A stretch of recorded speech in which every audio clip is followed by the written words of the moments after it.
जुना बोरामणी नाका इथं गुरुवारी घडलेल्या अपघातातील मृत व्यक्तीची ओळख पटली असून नितीन भास्कर झगडघंटे वय 33 वर्षे राहणार धोत्री असं त्याचं नाव निष्पन्न झालं।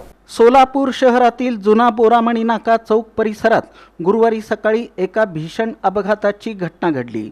या अपघातात टिप्परच्या धडकेत एकाचा जागीच मृत्यू झाला असून तर एक जण जखमी झाला। या घटनेमुळे परिसरात हळहळ व्यक्त केली जात आहे। मिळालेल्या प्राथमिक माहितीनुसार जुना बोरामणी नाक्याजवळ हा अपघात घडला। दुचाकी क्रमांक MH13 ER 5946 आणि टिपर क्रमांक MH13 EP 5222 यानं दुचाकीला धडक दिली आणि हा अपघात घडला। मृत व्यक्तीची ओळख पटली असून नितीन भास्कर झगडघंटे वय 33 राहणार धोत्री असं त्याचं नाव आहे। तर जखमी व्यक्तीची ओळख पटवण्याचं काम सुरू आहे। घटनेची माहिती मिळताच स्थानिक नागरिकांनी आणि पोलिसांनी घटनास्थळी धाव घेतली।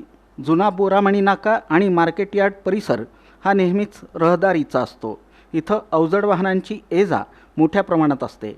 वारंवार होणाऱ्या अपघातांमुळे या मार्गावरील वाहतूक नियोजनाचा प्रश्न पुन्हा एकदा ऐरणीवर आला आहे।